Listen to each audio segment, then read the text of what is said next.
Et là, bah, écoute, c'est 11h29, donc c'est le moment de ta chronique autour de la magie d'Avalon. Et donc là, bah, aujourd'hui, tu vas nous parler de la Morgane guérisseuse. Ah oui, c'est ma préférée. Donc c'est notre quatrième Morgane dans cette saison d'exploration avec les Morganes d'Avalon. Donc effectivement, la Morgane guérisseuse, qui est? Eh bien, c'est une femme assez mûre qui a 40-50 ans. Peut-être pour ça que je l'aime bien, parce que je suis pile poil dans la tranche. Pareil, Mais pareillement, comme toi. voilà, c'est ça. Mais c'est également donc une Morgane qui, bien évidemment, de par son nom, est attachée à tout ce qui va être de l'ordre de la guérison. Donc, c'est celle qui soigne, celle qui régénère, celle qui nous permet aussi d'activer notre pouvoir d'auto-guérison. Et c'est celle qu'on va vraiment associer souvent dans les archétypes un peu plus classiques à donc, la mère abondante, la nourricière. C'est vraiment un archétype de la Morgane qui est souvent rattaché à l'archétype de la mère dans les 4 archétypes féminins. Et c'est également une Morgane qui nous permet de travailler sur la force de manifestation. Donc, c'est pas pour rien que j'ai choisi de la présenter là au mois de janvier, parce que de base, c'est pas vraiment son sabbat associé, puisqu'elle est plus reliée au sabbat de Lugnasa, donc la fête du 1er août, les premières récoltes de l'année. Mais vu le planning de la chronique, j'ai fait un petit peu voilà, donc, en avance, très en avance du coup. Bah, c'est bien, Mais de ce par sera pour l'année prochaine, c'est bien. C'est ça. Mais de par ce côté, voilà, force de la manifestation, ben, on est en janvier, donc qu'on le veuille ou non, je parle pas du tout de résolution parce que pour moi, ça n'a aucun sens, mais c'est quand même un moment de l'année où on a envie de mettre des choses en branle, de commencer un petit peu à voir que le printemps arrive bientôt et donc les choses sont un petit peu en mouvement à l'intérieur. Et c'est un peu un moment où on va décider, bah tiens, de quoi j'ai envie que ma nouvelle année soit faite, cette année de plus. Donc, je trouvais que c'était approprié d'en parler avec vous ce matin. Donc, cette Morgane, donc comme je disais, voilà, associée au sabbat de Lugnasad, dans ces symboles qu'on lui associe également, bah, comme c'est normalement au mois d'août, donc c'est la chaleur, donc là on en a besoin. Je ne sais pas vous, mais moi je caille. Et qui du coup est aussi associée à la biche. Donc la biche dans les traditions celtiques, c'est vraiment un des animaux les plus représentants de cette douceur du féminin, de ce passage, voilà, entre les mondes, et également relié aux frênes aussi comme arbre celtique. Son domaine de magie, donc comme je l'ai dit tout à l'heure, elle est reliée donc à tous les arts de la guérison et notamment à la magie élémentaire. Donc vous comprenez tous un petit peu pourquoi c'est ma préférée, puisque c'est un peu la base aussi de ma propre magie à moi, de vous faire travailler avec la magie élémentaire. Donc justement, qu'est-ce qu'elle va nous enseigner cette Morgane? Donc cette Morgane, elle va nous permettre de nous relier à cette fameuse magie élémentaire, donc la magie des 4 éléments, la terre, l'air, le feu et l'eau, pour comprendre en fait que du coup c'est cette magie-là qui façonne le monde. C'est toute cette alchimisation des différents éléments qui a créé le monde, qui a créé nous, qui a créé tout ce qui nous entoure et qui nous permet justement, en comprenant un petit peu ce langage-là et en s'intéressant un petit peu à ces différentes forces, avoir une connaissance plus empirique en fait en observant notre monde naturel, notre environnement. Donc là, c'est vraiment une connaissance empirique, donc c'est-à-dire connaissance en mode essai-erreur, en mode observation, plus qu'en mode théorique. C'est également donc elle qui va nous enseigner le pouvoir de la manifestation. Donc justement, si on arrive à mieux savoir gérer les 4 éléments, ces différentes forces, etc., on commence à un petit peu avoir le code secret, le code magique pour pouvoir faciliter la manifestation dans notre réalité. Donc, c'est-à-dire que des choses toutes simples. Là, je ne parle pas forcément de choses absolument extraordinaires, mais simplement, par exemple, pour pouvoir gérer son propre corps. En fait, on voit que on se sent fatigué, on se sent lourd, etc. Grâce à certains éléments qui vont avoir des caractéristiques de légèreté, de mouvement et autres, vont nous permettre de puiser dans cette force élémentaire pour ramener dans notre propre corps du mouvement. Donc, c'est une forme de manifestation aussi. C'est pas simplement je manifeste une Porsche, ok? On est sur des manifestations aussi plus pragmatiques, j'ai envie de dire, bien qu'une Porsche peut être pragmatique, mais plus pragmatique dans le sens qu'on a un impact direct sur notre vie, sur notre vision de la réalité, sur notre mode de fonctionnement. Elle va également nous encourager à nous mettre en action, justement, donc du coup de prendre à nouveau un rôle actif dans notre vie. C'est effectivement quand on comprend encore une fois les rouages de la création du monde, bah là d'un coup on devient encore une fois, comme on le dit très souvent, co-créateur de cette réalité. Donc on reprend un rôle actif et on arrête en fait d'être dans cette idée de toute façon j'y peux rien, de toute façon je suis victime d'eux, de toute façon c'est la faute d'eux. Non, là du coup on nous donne les clés en fait de comment fonctionne le monde. Donc, c'est à nous de les utiliser. Alors, encore une fois, on peut choisir de ne pas les utiliser, c'est aussi OK. Mais on peut, voilà, avoir ce moment de dire, OK, là, j'ai envie vraiment de reprendre ma part active, ma part de rôle d'actrice, d'acteur dans ma vie. Donc, je vais justement me mettre en action grâce à ça parce qu'on m'a donné un petit peu les outils pour le faire. Donc, ça va nous permettre justement d'élargir nos perceptions du monde. Comme je disais, le fait qu'on comprenne un petit peu l'agencement des 4 éléments dans notre environnement nous donne un élargissement de perception. On va commencer directement à voir certaines personnes, certains lieux, certains aliments d'une manière différente. Dire, ah, ok, ça, telle personne-là, en ce moment, elle vient trop me déséquilibrer. Ou tiens, tel aliment, ça vient trop me déséquilibrer, j'ai besoin plus de tel aliment, etc., etc. Donc, c'est vraiment en connaissant encore une fois ces caractéristiques. Quand je parle de caractéristiques des éléments, c'est de revenir à quelque chose de très descriptif. C'est lourd, c'est léger, c'est froid, c'est chaud, c'est nourrissant, c'est très craquant, c'est huileux, c'est aqueux, etc., etc. Donc revenir à une description qui est très peu dans le jugement. On n'est pas dans le côté du mental en fait qui va jauger et juger les choses qui l'entourent de nous, mais juste dans quelque chose de descriptif. De OK, comment je pourrais décrire de manière la plus exhaustive possible tel aliment ou telle personne ou tel lieu, telle situation. Donc, en gros, en fait, avec cette Morgane-là, on va vraiment pouvoir explorer nos talents. Et justement, c'est là qu'arrivent les différents questionnements que va nous aider à travailler cette Morgane. C'est-à-dire que cette Morgane va venir nous poser la question, alors déjà de manière très évidente, j'ai besoin de guérir quoi en moi, qu'est-ce qui a besoin de soins ou de régénération en moi. On se rappelle, c'est la Morgane guérisseuse, c'est un petit peu voilà son art de prédilection d'être dans la magie de guérison et la magie élémentaire. Donc justement, on peut se poser tout simplement la question, grâce à cette Morgane, d'être guidé vers qu'est-ce qui a besoin de soins et de régénération en moi. Après, donc ça peut être aussi qu'est-ce que j'ai envie de manifester. Donc là, par exemple, pour cette année, vous pouvez vous poser avec cette Morgane, lui demander en fait une guidance pour vous aider à dire voilà qu'est-ce que j'ai envie de manifester cette année. Donc quelque chose qui me tient vraiment à cœur, quelque chose que je peux commencer ou quelque chose qui sera fini dans l'année. Encore une fois, peu importe, mais quelque chose qui est porteur pour vous, pour qu'elle vienne justement vous accompagner dans ça. Et après, ça peut être justement des questionnements où on va un petit peu plus dans votre pratique personnelle et c'est de vous poser la question, quel est mon sens de prédilection? Alors, le sens de prédilection, ça veut dire parmi les 5 sens que l'on a, le toucher, la vue, l'ouïe, l'odorat, le goût, quel est le sens qui vous donne le plus d'informations sur une personne, sur une situation, sur votre environnement et dont vous ne pourrez pas vous passer?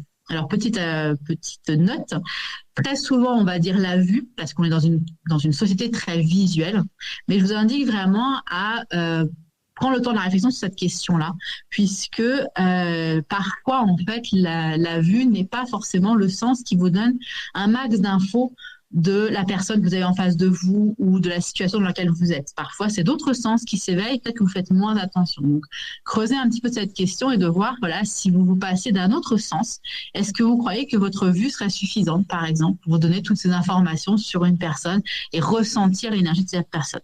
Donc, c'est des questions intéressantes à se poser qu'on ne se pose pas forcément. Et donc, cette Morgane va aussi nous demander de nous interroger sur justement cette fameuse magie unique, ce que moi j'aime appeler la magie unique, c'est-à-dire notre constitution, notre fameux rapport élémentaire à l'intérieur de notre constitution. De quel pourcentage, on va dire, j'ai d'air, de terre, d'eau et de feu dans mon propre corps? comment ça s'articule en moi, comment est-ce que je peux reconnaître dans mon propre corps ces différentes influences, ces différents éléments en moi. Donc ça peut permettre justement d'explorer aussi le côté élémentaire, non pas seulement dans votre environnement, mais aussi dans votre corps, puisque tout ce qui va être très structurel, comme la peau, les os, etc., vont être reliés à la terre.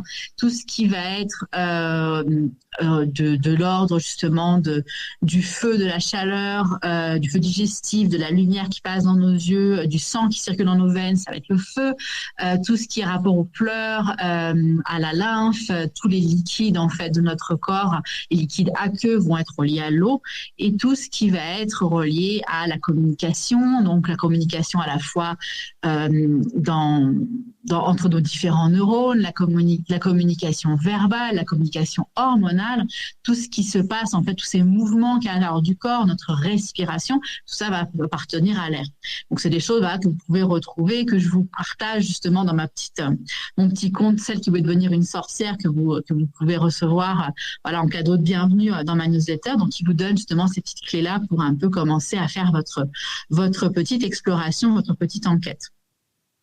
Et du coup, bien évidemment, quand on découvre les éléments avec lesquels on est les plus confortable, encore une fois, c'est quoi la pratique magique avec laquelle je suis la plus confortable? Donc, si vous voulez pas forcément travailler sur votre constitution, vous pouvez aussi voir simplement dans les différentes pratiques magiques quels sont les éléments avec lesquels vous devez le plus travailler ou non. Et donc, cette Morgane-là va vous aider à travailler en fait avec ce développement de l'art élémentaire, de l'art de guérison aussi élémentaire qu'on peut avoir avec cet élément-là, dont je vous parlais juste un petit peu juste après. Parce que justement, quand on parle de comment travailler, donc là, on a des questionnements qu'on peut se poser avec cette Morgane-là. Donc, qu'est-ce qui a besoin de soins, qu'est-ce qui a besoin de régénération, qu'est-ce que j'ai envie de manifester, ma magie unique, mon sens de prédilection, etc. Ça, c'est les questionnements qu'on peut se poser avec elle en méditation, en travail justement intuitif avec elle, en connexion avec elle. Maintenant, si on veut travailler de manière plus pragmatique, en fait, en mode rituel et autres, donc au-delà de ces différents questionnements, de ce grimoire, de vos réflexions que vous pouvez avoir aussi avec elle, vous pouvez justement commencer à approfondir la perception simplement de vos 5 sens. Donc, voir un petit peu comment vos 5 sens sont développés. Et je vous proposais justement tout à la fin un petit rituel pour expérimenter ça. On peut également commencer à vouloir se former à l'art de guérison. Donc l'art de guérison, justement, chaque art de guérison vont parfois être rapprochés à un élément. Donc par exemple, l'art de guérison par les plantes ou par les pierres, en lithothérapie ou par les huiles essentielles ou ce genre de choses vont être reliés à l'élément de la terre. Donc tout ce qui est relié à la plante et aux pierres sont reliés à l'élément de la terre. Quand on va faire de l'art de la guérison avec de l'énergie, donc le soin énergétique, quel qu'il soit, on est avec un art de guérison qui est relié majoritairement à l'élément du feu. L'art de guérison relié à l'élément de l'air, ça va être tous les arts de guérison qui utilisent les mots ou le chant, donc tout ce qui va être les soins chantés, les bains sonores, le travail avec les différents bols, etc. par exemple, ou le chant simplement. Même les Amérindiens utilisent beaucoup aussi ce côté-là. Et enfin, pour l'élément de l'eau, ça va être tout l'art de la guérison par l'eau, justement, tout simplement. Donc, ça peut être aussi les fleurs de Bach. On peut combiner un petit peu ce côté terre, malgré tout, même si là, du coup, la fleur de Bach, c'est tellement dilué. En fait, on est plus de ce côté justement, ce côté eau que ce côté terre, même si ça vient de fleurs.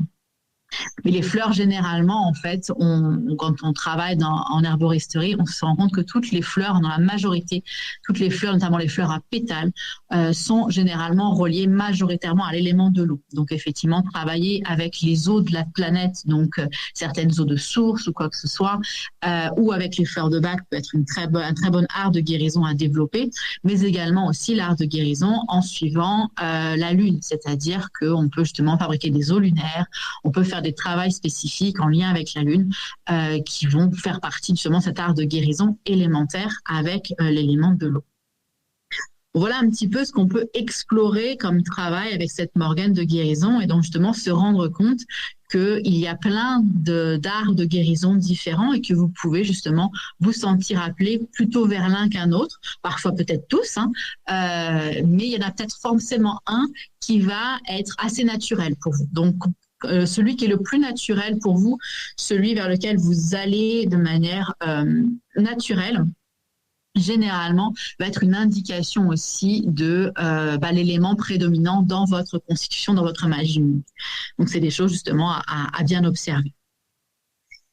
Des petites questions jusque-là, avant que je partage un petit peu sur le rituel.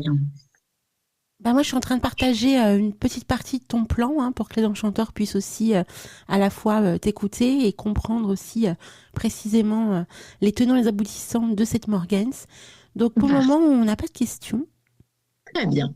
Donc, tu peux continuer. Toi non plus, ma chère. Bah non, écoute, c'est très clair, c'est très précis. Je la trouve très, très bien, cette Morgane. Oui, je pense qu'elle elle va faire partie du cheminement, là. Donc justement, je voulais vous proposer un petit rituel que vous allez pouvoir faire pour commencer à travailler avec cette Morgane. Et je vous ai préparé ce que j'appelle, moi, le plateau des 4 éléments. Alors, le plateau des 4 éléments, qu'est-ce que c'est? Eh bien, simplement, vous allez organiser votre rituel comme vous en avez l'habitude. Hein. Mais l'idée, c'est d'avoir un petit peu comme on fait généralement quand on ouvre un cercle, hein, lors d'un rituel, on a des représentations des 4 éléments en fait qui sont sur notre autel. Bah là, l'idée c'est un petit peu la même, sauf qu'au lieu de faire cette représentation-là aux 4 directions, bah, l'idée c'est d'avoir tout ça mis dans un plateau, une grande assiette, etc. Et donc choisir vous-même en fait un représentant de chaque élément. Donc par exemple pour la terre, on pourra choisir une plante ou une pierre ou une écorce ou de la terre ou du sable, dépendamment de ce qui vous appelle le plus. Pour l'air, on va pouvoir choisir une plume ou un éventail si on en a un, ou encore utiliser la fumée de l'encens. Si vous avez des bâtons d'encens ou des petits cônes, voilà, qui font de la fumée, voire même, voilà, si vous avez un bâton de fumigation aussi. Pour le feu, on va choisir une bougie, hein, le plus simple.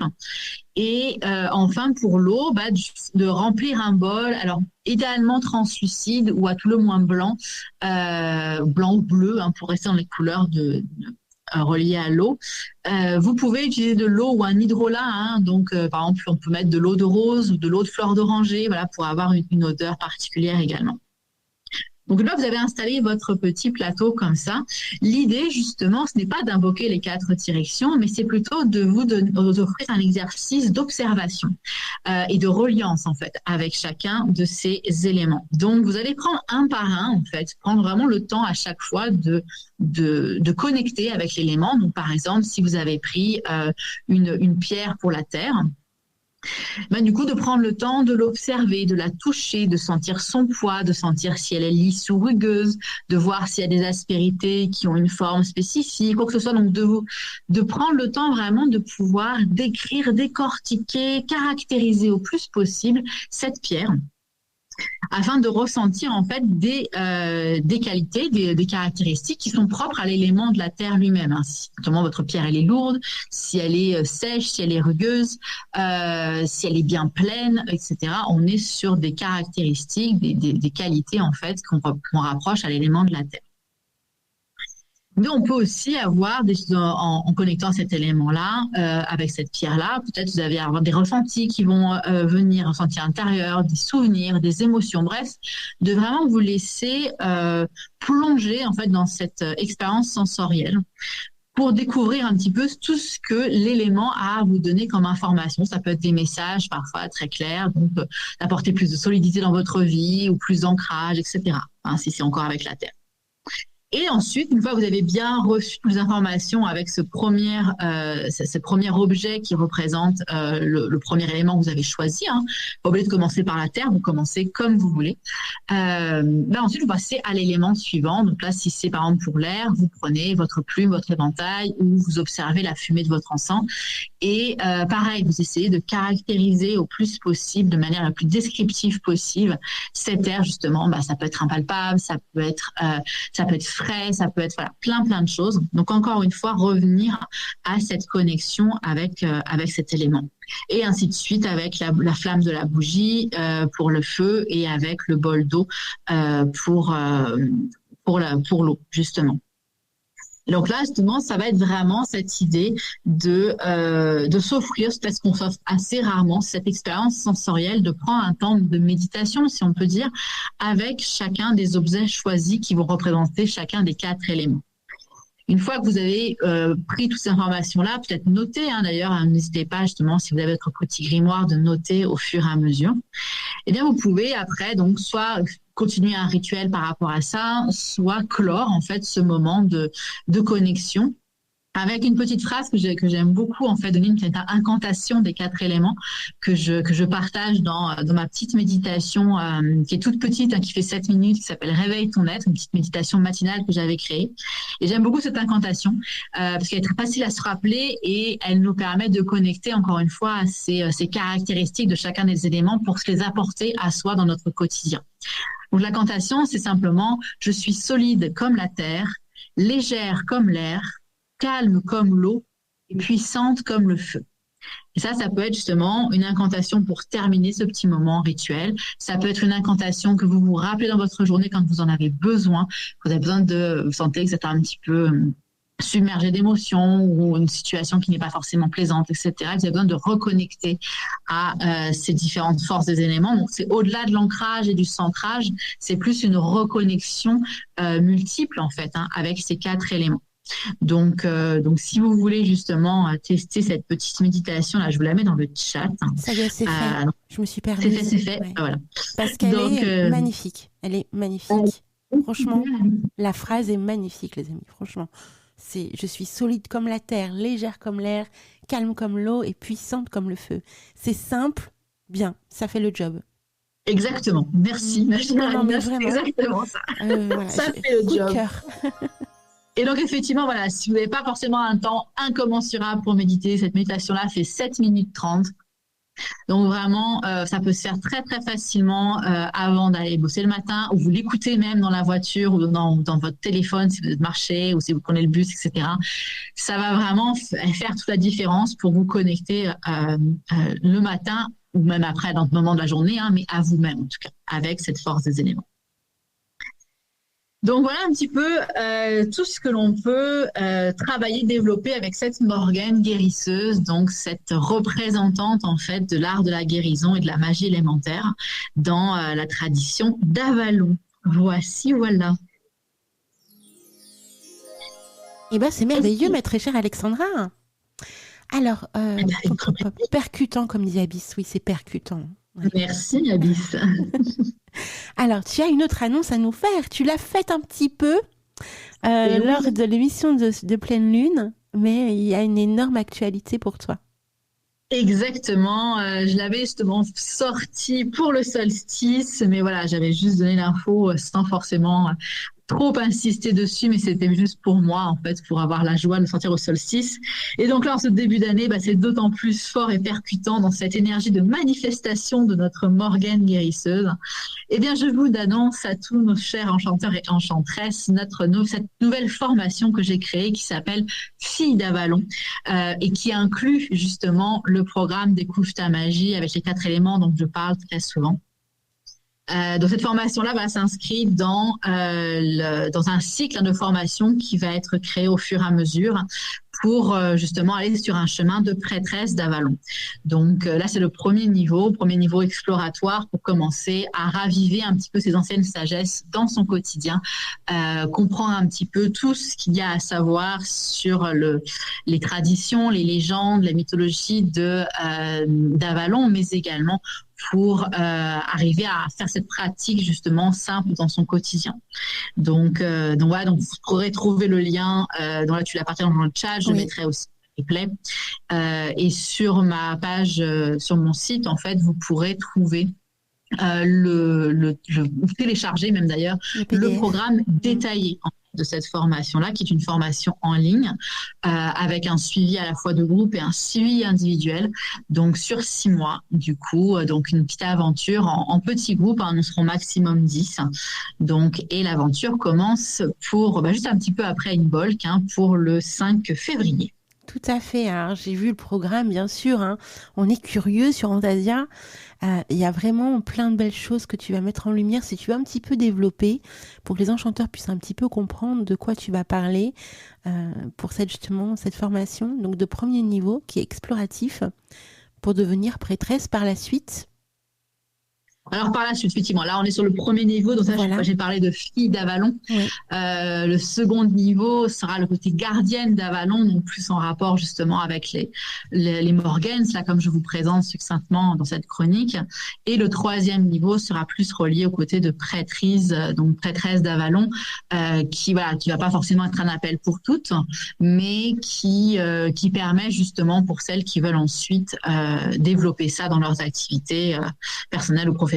Donc voilà, il y aura ces trois niveaux-là. Mais donc ce premier niveau, on est vraiment sur cette première exploration de mise en pratique dans son quotidien. Donc, il y a 6 modules qui sont faits donc une fois par mois et qui va vous permettre d'explorer au fur et à mesure. Donc voilà, le premier module que j'ai appelé l'appel d'Avalon nous permet un petit peu de connecter justement c'est quoi Avalon, c'est quoi une prêtresse, c'est quoi cette tradition-là, comment est-ce que ça peut me parler.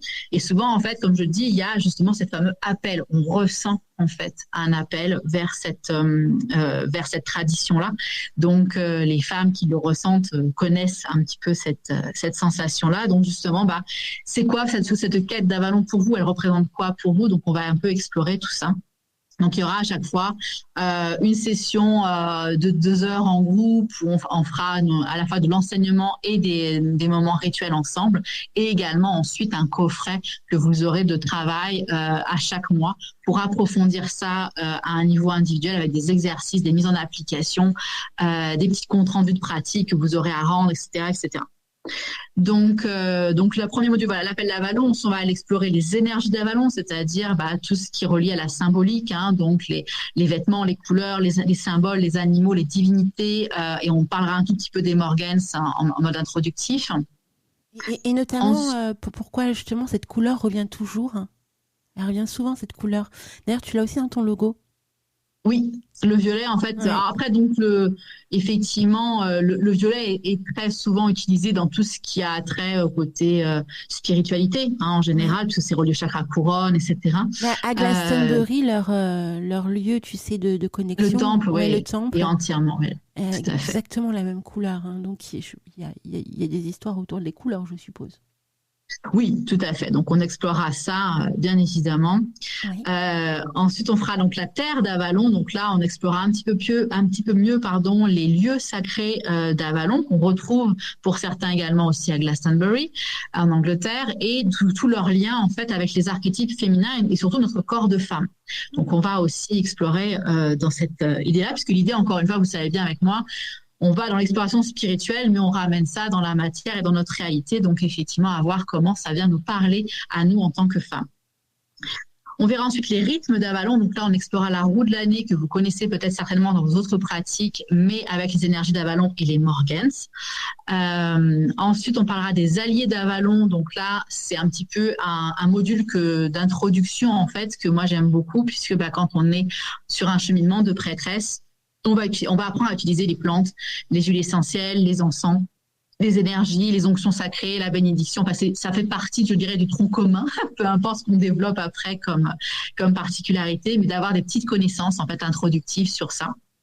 Et enfin, on finira avec l'initiation d'Avalon. Donc là, effectivement, comment créer ce propre rituel, comment mettre en place des pratiques régulières dans son quotidien en lien avec Avalon, comment commencer un petit peu son propre cheminement, si on veut ensuite après le poursuivre ou si on veut s'arrêter là, etc. Enfin, il y aura plein d'options possibles, bien évidemment. Voilà. Eh bien, ça promet pour le programme, mes très chers enchanteurs. 25 heures, 25 heures de cours, d'enseignement aux côtés d'Alexandra et de 10 autres étudiants. Alors, je vous annonce officiellement que je ferai partie des étudiants, moi aussi, parce que j'ai trouvé, oui, je l'annonce quand même, pour dire qu'effectivement, je trouve la formation vraiment hyper pertinente et percutante, étant vraiment, voilà, en adéquation avec Avalon aussi, parce que la faillerie touche aussi Avalon et plein d'autres choses. Si vous aimez la légende arthurienne, toutes ces choses-là, en fin de compte, vous apprend le cœur en participant à cette formation. Puis en plus, on pourra se retrouver ensemble aussi. Et je sais qu'il y a une réduction si on a pris une de tes formations. Il y a une réduction par rapport au prix. Donc, Exactement. si tu veux juste en parler un petit peu pour que les enchanteurs Bien soient... sûr, oui, parce qu'effectivement, comme je vous ai dit, cette formation, comme toutes mes formations en général, inclut le programme Découvre ta magie, donc qui est là pour le coup un programme individuel sur un mois pour connaître sa constitution et travailler avec les éléments. Donc cette formation-là est aussi incluse dans la formation de Filles d'Avalon. Donc pour les personnes qui ont fait avec moi déjà cette formation, Découvre ta magie, elle sera réduite du tarif. Donc le tarif pour cette formation de 6 mois est à 800 € avec un multipaiement possible si nécessaire. Et donc, celles qui ont déjà fait le programme Découvre ta magie, donc la formation tombera à 550 € au lieu de 800 pour vous déduire en fait le montant que vous avez déjà payé pour cette formation de Découvre ta magie. Donc effectivement, c'est des choses à ne pas rater si vous voulez un petit peu plus explorer sur Avalon. Et on peut payer en plusieurs fois aussi, donc soyez pas inquiets. On peut payer en plusieurs fois, jusqu'en 6 fois. Donc faut pas hésiter de toute façon. Tout est prévu pour ça. Oui. Donc vous avez simplement qu'à réserver un appel découverte avec moi pour qu'on en parle, pour que je vous explique un peu plus en détail, pour voir si ça peut correspondre à vos attentes aussi. C'est important. Donc on pourra discuter de tout ça sans aucun souci. Et on sera ensemble, mes très chers enchanteurs. On fera les formations ensemble. Vous vous rendez compte? Magnifique. Alors, c'est midi. On va te faire plein de gros bisous puisqu'on va procéder au tirage au sort du petit jeu concours. Donc, une petite pause musicale. J'ai découvert un nouveau titre d'Eivor qui s'appelle Dame Sadou Windour. Et je voulais vous mettre cette jolie musique en lumière. En plus, ça clôture très bien l'univers d'Alexandra et de la magie d'Avalon. On t'embrasse bien fort. On te souhaite une merveilleuse année.